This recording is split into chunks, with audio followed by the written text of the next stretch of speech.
हरे कृष्णा। प्रेम से बोलिए हलषष्ठी मैया की जय। आप सभी को हलषष्ठी व्रत की बहुत बहुत शुभकामनाएं। आज हलषष्ठी का व्रत है जिसे हल छठ, लला छठ, तिरनी छठ, बलदेव छठ आदि विभिन्न नामों से जाना जाता है। पुत्र प्राप्ति और उनकी सलामती एवं लंबी उम्र के लिए महिलाएं यह कठिन व्रत करती है। माता देवकी जी ने भगवान बलराम और कृष्ण जी के सलामती के लिए इस हल छठ के व्रत को किया था। तो आज आप सभी माताएं बहनें श्रवण करेंगी हल षष्ठी की बड़ी ही दुर्लभ पावन कथा। विधान के अनुसार इस व्रत में 6 कथाएं सुनने का नियम होता है। इस व्रत को करके कथा को सुनने से भक्तों की मन मांगी मुरादें पूर्ण होती है। तो आप सभी माताएं बहनें हाथ में महुआ और तिन्ही का चावल लेकर कथा को बड़ी श्रद्धा तथा प्रसन्न चित्त मन से अंत तक अवश्य सुनिएगा। इस कथा की सबसे विशेष बात यह है कि जाने अनजाने में कथा को बीच में आधे पर नहीं छोड़ना चाहिए। यदि आप छोड़ देते हैं तो व्यक्ति को दोष लगता है। इससे हल छठी माता रुष्ट हो जाती है। तो माता रानी को प्रसन्न करने के लिए इस कथा को पूरा अवश्य सुनिएगा। तो आइए श्रवण करते हैं। एक बार राजा युधिष्ठिर ने भगवान श्री कृष्ण से अत्यंत ही शोक संपन्न भाव से कहा कि हे देवकी नंदन, सुभद्रा अपने पुत्र अभिमन्यु के मरने के बाद बड़ी ही शोक संतृप्त में है और अभिमन्यु की पत्नी उत्तरा के गर्भ की संतान भी ब्रह्मास्त्र के तेज से दुख में है, क्योंकि दुष्ट अश्वत्थामा ने उत्तरा के जन्मे बच्चे के गर्भ में ही मार दिया था। द्रौपदी भी अपने 5 पुत्रों के मर जाने से अति दुखी है। अतः इस महान दुख से निकलने के लिए कोई उपाय बतलाइए। तब भगवान श्री कृष्ण ने कहा, हे राजन, हे कुंती पुत्र, यदि उत्तरा मेरा बताए हुए इस महान व्रत को करे तो इसके प्रभाव से गर्भ का निस्तेज शिशु पुनर्जीवित हो जाएगा। यह व्रत जो भादो मास की कृष्ण पक्ष की षष्ठी पर भगवान शिव, माता पार्वती, हल षष्ठी माता गणेश एवं स्वामी कार्तिकेय की विधि विधान से पूजा द्वारा संपन्न किया जाता है और इस व्रत के प्रभाव से पुत्र पौत्रों की अल्प आयु व सुख के महान दुखों से मुक्ति प्राप्त हो जाती है। अतः हे युधिष्ठिर, मैं तुम्हें इस व्रत की 6 प्रमुख कथाएं सुनाता हूँ, जिसे मेरी माता देवकी जी के पूछने पर नारद जी ने सुनाया था।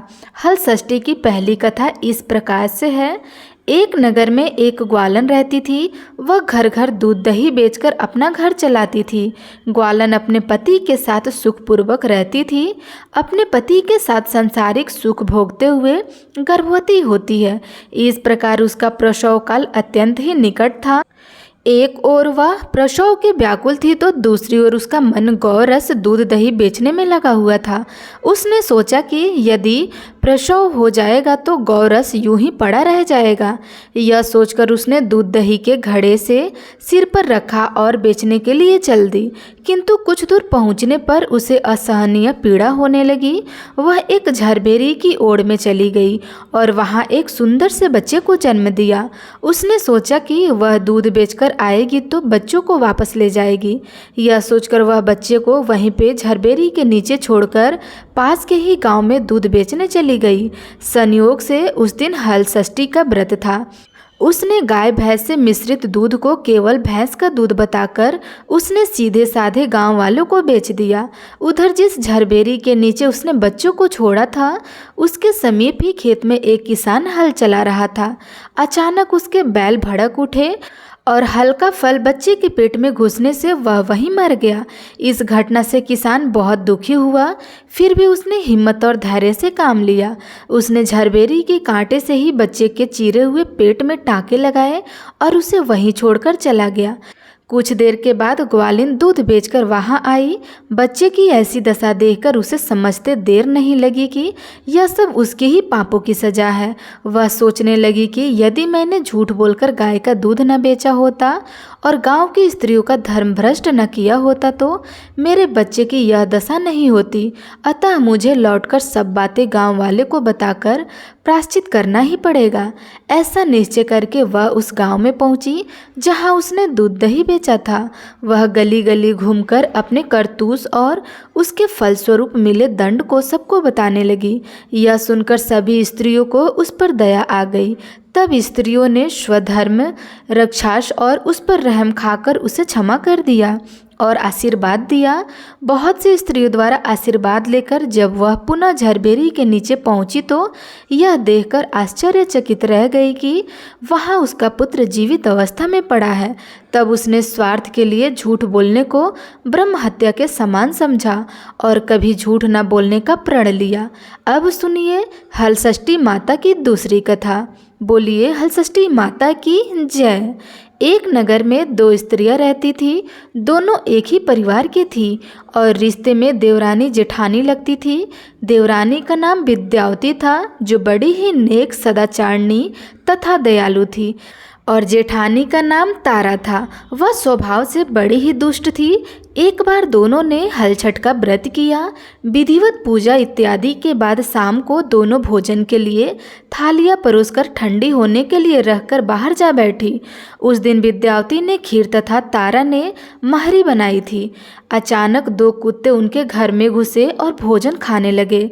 अंदर से चपचप की आवाज़ आई तो दोनों अपने अपने कक्ष के भीतर जाकर देखने लगी। विद्यावती ने कुत्ते को खीर खाते देखा तो वह कुछ नहीं बोली तथा बर्तन में बची हुई बाकी खीर भी उसके आगे डाल दी। लेकिन तारा थाली में मुंह मारते कुत्ते को देखकर आग बबूला हो गई। उसने कमरे का दरवाज़ा बंद कर दिया और फिर डंडा लेकर कुत्ते को इतना मारा कि उसकी कमर ही तोड़ डाली। कुत्ता अधमरा होकर जैसे तैसे जान बचाकर वहां से भागा। दोनों कुत्ते जब बाहर मिले तो एक दूसरे का हालचाल पूछने लगे।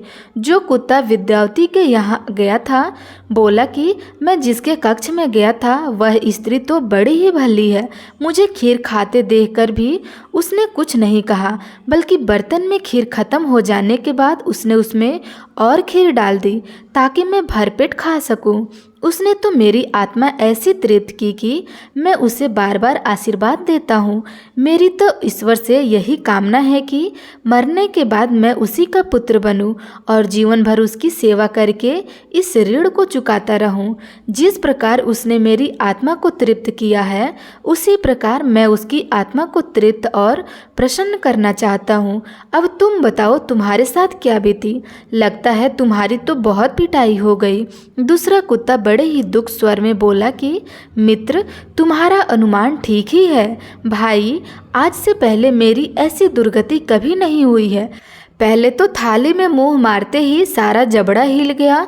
फिर भी भूख से परेशान होकर मैं 2-4 कौर खाए थे कि वह दुष्ट आ गई और कमरा बंद करके डंडे से उसने मुझे इतना मारा कि मेरी कमर ही तोड़ डाली। मैं तो ईश्वर से यही निवेदन करता हूँ कि अगले जन्म में मैं उसका पुत्र बनकर उससे बदला चुका सकूं। जैसे उसने मार मार कर मेरी कमर तोड़ डाली वैसे ही भीतरी मार से मैं भी उसका हृदय को कमर दोनों तोड़ डालूंगा।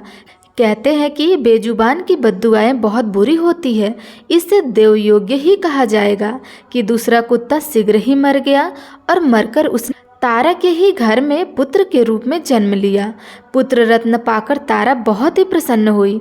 पुत्र को देखकर उसने अपने मन में बड़े बड़े मंसूबे बनाए थे, मगर दूसरे ही दिन जब घर में हलषष्ठी का पूजन हो रहा था वह लड़का मर गया।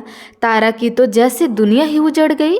वह दहाड़े मार मार कर रोने लगी, मगर किया क्या जा सकता है। जैसे तैसे उसने अपने सीने पर सब्र का पत्थर रख लिया। फिर तो हर वर्ष उसके लड़का होता और हलषष्ठी के दिन ही मर जाता। जब 3-4 बार ऐसा हुआ तो तारा को इस पर कुछ संदेह हुआ कि आखिर मेरा पुत्र हलषष्ठी को ही क्यों मर जाता है। एक रात सपने में उसे वही कुत्ता दिखाई दिया। उसने कहा, मैं ही बार बार तेरा पुत्र होकर मृत्यु को प्राप्त हो रहा हूँ। तूने मेरे साथ जो व्यवहार किया था मैं उसी का बदला चुका रहा हूँ। अब तारा बहुत दुखी हुई और उसने अपने किए का प्रायश्चित करने का उपाय पूछा। तब उस कुत्ते ने बताया कि अब से हलषष्ठ के व्रत में हल से जोता हुआ अन्न तथा गाय का दूध दही न खाना, होली की भुनी हुई बाल तथा होली की धूल आदि हलछठ पूजा में चढ़ाना, तब कहीं मैं तेरे घर में आकर जीवित रहूँगा।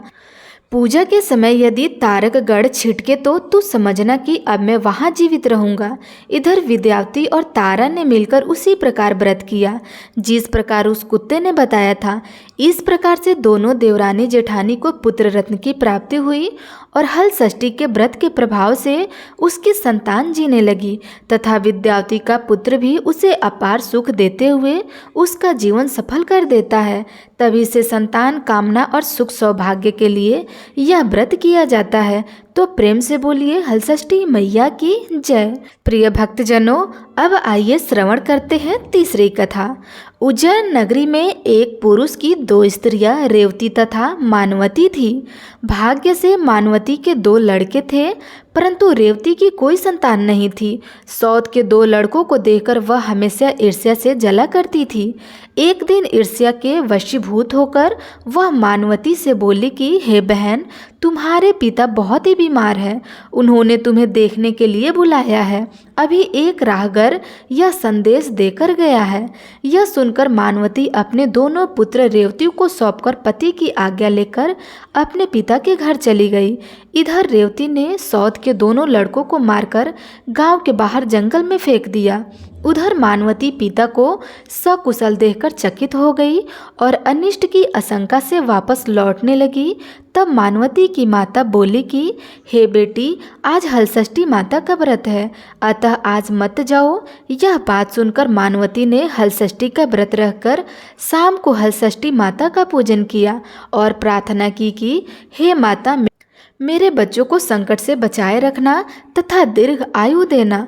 दूसरे दिन वह माता पिता को प्रणाम करके अपने घर को चली गई। गांव के बाहर अपने दोनों बच्चों को खेलता देखकर सोचने लगी कि मेरे बच्चों को यहाँ कौन लाया है। तब बच्चों ने कहा कि हमें तो विमाता अर्थात सौतेली माता रेवती ने मारकर यहाँ फेंक दिया है। सायंकाल देवी हलछठी माता आकर हमें जीवित दान दे गई। प्रिय भक्तगणों, इससे हलषष्ठी माता की कृपा मानकर मानवती माता का गुणगान करती हुई अपने घर आ गई। गांव की स्त्रियां यह सब सुनकर आश्चर्य करने लगी और उसी दिन से सभी हलषष्ठी माता का पूजन तथा व्रत करने लगी। तो प्रेम से बोलिए हलषष्ठी मैया की जय। प्रिय भक्तजनों, अब आइए श्रवण करते हैं हलषष्ठी व्रत की चौथी कथा।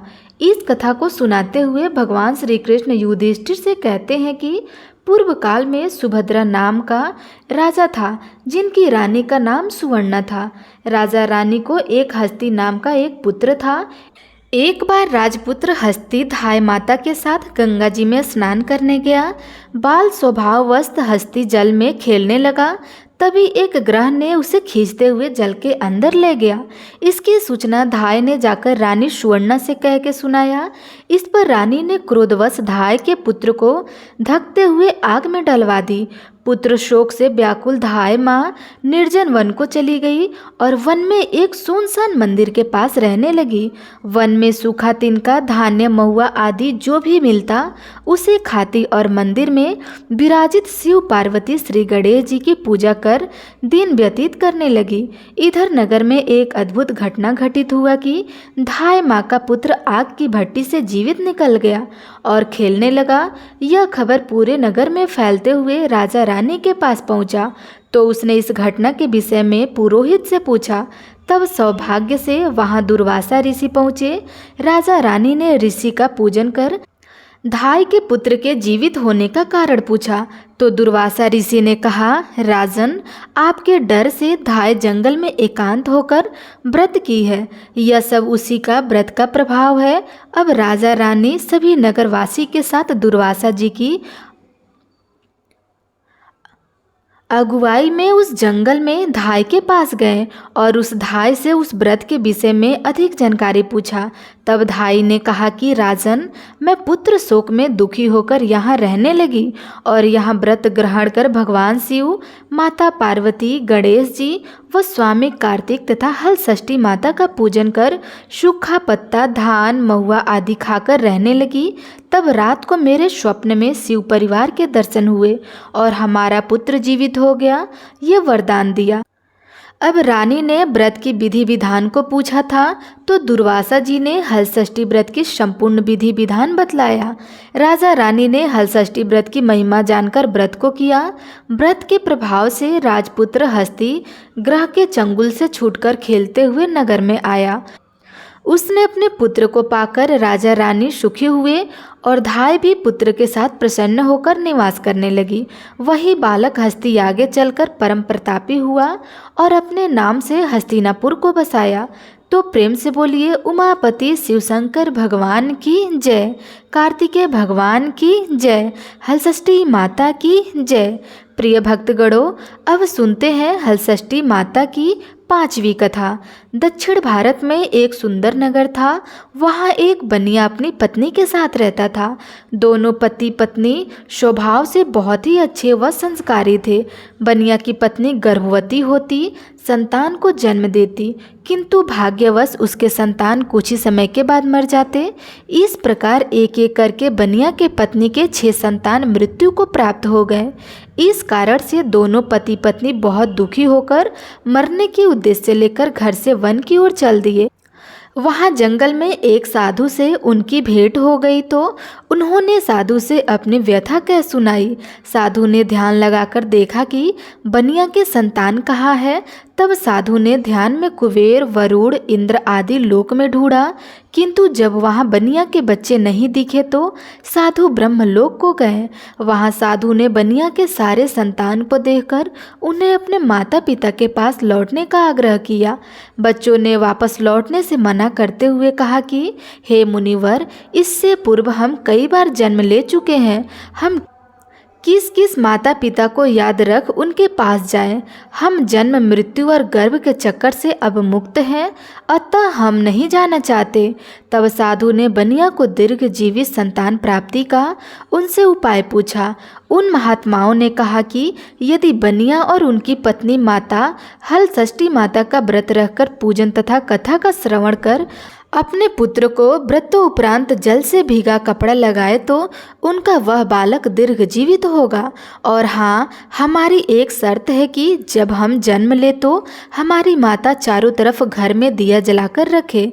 यदि हमें दिया का लौ दिखाई नहीं देगा तो हम उसी वक्त मृत्यु को प्राप्त हो जाएंगे और वापस यहीं पर चले आएंगे। तब साधु ने कहा, अगर यह शर्त तुम्हारी माता ने पूर्ण कर लिया तो उनसे कहा कि हमारी दूसरी शर्त ये है कि यदि हमारी बुआ हमारे पिता की बहन ने हमें बिना हिचकिचाहट के धूल मिट्टी कीचड़ में लिपटे हुए हमें अपने गोद में उठा लेगी और प्रेम भाव से अपने साड़ी में हमारे उस कीचड़ को पोंछेगी तो हम वहीं रहेंगे। यदि ऐसा नहीं किया तो हम लोग तुरंत वहाँ से वापस चले आएंगे। तब साधु ने कहा, यदि तुम्हारी माता ने ऐसा कर लिया तो आगे तुम क्या करोगे? तब बच्चों ने कहा, यदि इसके बाद हमारी तीसरी शर्त ये है कि हमें ज्येष्ठ के महीने में जमा हुआ घी खाने को चाहिए। यदि उसने नहीं दिया तो हम उन्हें छोड़कर वापस चले आएंगे। तब साधु ने कहा, यदि उन्होंने ऐसा कर लिया तो चौथी शर्त क्या है? तब उन्होंने कहा, चौथी शर्त यह है कि यदि हलषष्ठी के दिन हमारी माता ने जूते हुए जमीन पर हमें चलने से रोक लिया तो उस दिन हम वहीं रहेंगे। यदि ऐसा नहीं किया तो हम वापस चले आएंगे। उन महात्माओं से इस प्रकार सुनकर साधु ध्यान से वापस आकर बनिया से हलषष्ठी व्रत कथा, नियम आदि को बताया और बच्चों के शर्तों के बारे में भी बताया। साधु ने इस विधि विधान को सुनकर दोनों पति पत्नी घर को गए और समय आने पर हलषष्ठी का व्रत किया तथा इस प्रकार उन्हें पुत्र रत्न की प्राप्ति हुई। अब पुत्र के जन्म लेते ही बनिया के स्त्री ने घर में चारों ओर दिया का उजाला कर दिया था। तो बच्चों ने सोचा कि पहली शर्त पूरी हो गई, अब मुझे यहाँ रहना पड़ेगा। बच्चा जब थोड़ा बड़ा होता है तब एक दिन उसकी बुआ उसके घर आती है। बच्चा जब बुआ को देखता है तो जानबूझकर खुद के ऊपर ढेर सारे कीचड़ पोत लेता है। तब बनिया की स्त्री ने कहा कि हे ननद जी, यदि आपने मेरे बच्चों को अपने साड़ी के पल्लू से उसका कीचड़ साफ किया और प्रेम भाव से गोद में उठाया तो मैं आपको एक नहीं 10-10 साड़ियाँ दूंगी। यह सुनकर ननद ने कहा, भाभी, यदि आप मुझे 10 साड़ियाँ देंगी और मेरा भतीजा जीवित रहेगा तो मैं यह करने के लिए तैयार हूँ। अब बुआ अपने भतीजे को बड़े प्रेम से मेरे लाल मेरे पुत्र कहते हुए पुकारती हुई, दुलार करती हुई अपने गोद में उठाकर उसे उसके सारे कीचड़ को अपने पल्लू से पोंछती है, अपने साड़ी से उसे पोंछकर साफ करती है। बालक ने कहा, अब तो मुझे यहाँ रहना पड़ेगा। फिर कुछ समय व्यतीत होने के बाद जेठ का महीना आया। बालक ने अपनी माँ से जमी हुई घी खाने को मांगा। जेठ के महीने में घी तो जमा हुआ नहीं रहता है, लेकिन उस बनिया की स्त्री ने उपाय किया था। वह पानी के ठंडे मटकी में सदा घी का बर्तन रखा करती थी। इस प्रकार वह अपने बालक को जमा हुआ घी खाने को देती। यह देखकर बालक ने सोचा, अब तो मुझे यहाँ रहना ही पड़ेगा। फिर इसके बाद हलषष्ठी का व्रत आता है। उस दिन सभी माताएं हलषष्ठी का व्रत कर रही थी। बनिया की स्त्री भी हलषष्ठी का व्रत करने में व्यस्त थी। उधर वह बालक जब देखता है कि पास में खेत में हल चलाया गया है, तो यह देखकर वह तुरंत जूते हुए खेत में जाने लगा। सभी स्त्रियों ने उस बनिया की स्त्री से कहा, देखो तुम्हारा पुत्र कहाँ जा रहा है। न आओ देखा न ताओ अपने पहने हुए साड़ी को फाड़ फाड़ कर वही जूते हुए जमीन पर रखने लगी जहाँ उसका पुत्र दौड़ता हुआ जा रहा था। इस प्रकार बनिया की स्त्री ने अपने शरीर पर पड़े आधे से भी अधिक वस्त्र को फाड़कर जूते हुए जमीन पर बिछा दिया और उसका बालक जूते हुए जमीन पर चलने से बच गया। बनिया की स्त्री ने कहा, हे पुत्र देखो मैं तुमसे कितना प्रेम करती हूँ। तुम्हारे लिए मैंने हलषष्ठी माता का व्रत किया। तुम्हारे लिए मैंने अपने अंग को भी ढकना गवारा नहीं समझा। हे पुत्र अब तुम मेरे पास वापस आ जाओ। अपनी माँ की ममता और हलषष्ठी माता की कृपा से वह पुत्र सदा के लिए अपनी माँ के पास ही रह गया और अपने माता पिता का सेवा करता हुआ उन्हें आनंद प्रदान करने लगा। तो प्रेम से बोलिए हलषष्ठी मैया की जय। प्रिय भक्तजनों, अब आइए श्रवण करते हैं हलषष्ठी माता की छठवीं यानी अंतिम कथा। हलषष्ठी देवी प्रकृति के छठवें अंश से उत्पन्न होने के कारण ही उन्हें षष्ठी कहते हैं। बालदा तथा विष्णु की माया होने के कारण यह विष्णु माया कही जाती है। यह ब्रह्मा की मानसी कन्या है, अतः मातृकाओं में इन्हें देवसेना के नाम से भी जाना जाता है। भगवान स्कंद स्वामी कार्तिकेय जी की प्राण प्रिय पत्नी होने के कारण यह स्कंद प्रिय कहलाती है। यह देवी बच्चों को आयु देने वाली, बच्चों की रक्षिका पोषिका है। योग बल के प्रभाव से यह सदैव बच्चे के समीप रहती है। इस देवी के संदर्भ में पुरातन कथा इस प्रकार से है। स्वयंभू मनु के पुत्र प्रियव्रत हुए। वे योगी होने के कारण विवाह नहीं करना चाहते थे, किंतु ब्राह्मण जी की आज्ञा से उन्होंने मल्लिका नाम की कन्या से विवाह किया, परंतु बहुत समय बीतने पर भी उनको कोई संतान नहीं हुआ। तब राजा प्रियव्रत ने कश्यप ऋषि को बुलाकर पुत्रष्टि यज्ञ करवाया। यज्ञ अग्नि से एक चरु प्रकट हुआ, जिसे राजा ने अपनी रानी मल्लिका को दिया। उस चरु से खीर भक्षण कर रानी गर्भवती हुई, किंतु 12 वर्ष बीत जाने पर भी उनके कोई संतान नहीं हुआ। 12 वर्ष उपरांत रानी ने एक दिव्य स्वर्णकांत युक्त पुत्र को जन्म दिया, परंतु स्वर्ण सुंदर होने पर भी वह बालक जीवित न था। इस पर राजा रानी दुखी हो गए। राजा ने अपने उस मरे हुए पुत्र को हृदय से लगाकर शमशान की ओर चल दिया। शमशान पहुंचकर राजा पुत्र शोक से दुखित होने लगा और रोने व स्वयं को प्राण देने को तत्पर हो गया। उसका सारा ज्ञान जाता रहा। तभी सहसा उन्हें एक दिव्य विमान दिखाई दिया, जो कि श्रेष्ठ मुनियों के निर्मित था। उस विमान में एक सुंदर मनोहर प्रसन्न वदन श्वेत चंपा जैसी वर्ण वाली एक स्त्री विराजमान थी। उसे देखते ही राजा सब कुछ भूलकर अपने मरे हुए बालक को पृथ्वी पर रखकर उनके पास गया और पूछने लगा कि हे देवी, आप कौन है, किसकी पुत्री हैं तथा किसकी पत्नी है। तब वह देवी कहने लगी, हे राजन, मैं ब्रह्मा की मानसी कन्या हूँ। मेरे पिता ने मुझे भगवान शिव जी के पुत्र स्वामी कार्तिकेय जी से विवाह कराया है। अंत में स्कंद प्रिया हूँ। मैं पुत्रहीन को पुत्र, पत्नीहीन को पत्नी, धनहीन को धन तथा कर्मवानों को उनके कर्म अनुसार फल देती हूँ। हे राजन, तुम ज्ञानी श्रेष्ठ कर्मवान हो, अतः तुम्हें मेरा दर्शन हो पाया है। तुम दुख का त्याग कर मेरी स्वयं पूजन करो और सर्वत्र करवाओ। मैं तुम्हें वर देती हूँ कि तुम्हारा यह पुत्र शीघ्र ही जीवित हो उठेगा और परम प्रतापी होगा, 100 अश्वमेघ यज्ञ करेगा, यह सुव्रत नाम से विख्यात होगा। यह कहकर के देवी अंतर्ध्यान हो गई। इधर राजा प्रियव्रत अपने संतान को जीवित देखकर अत्यंत ही प्रसन्न होकर पुत्र सहित नगर को वापस आए। बालक के जन्म से 6वें दिन सुत्ती कागरा में माता षष्ठी का पूजन कर आनंद उत्सव किया गया। उसी दिन से पूरे संसार में छठी की आयोजन की परंपरा चली। इस प्रकार हर अर्थात शिव परिवार के होने के कारण यह देवी हर छठ और यह व्रत हर छठ के दिन करने के कारण हल षष्ठी कहलाती है। अतः इस प्रकार इस व्रत को सुनकर जिस राजा ने किया था, अब उसकी महिमा सुनिए। भारतवर्ष में एक बड़े ही प्रतापी राजा हुआ।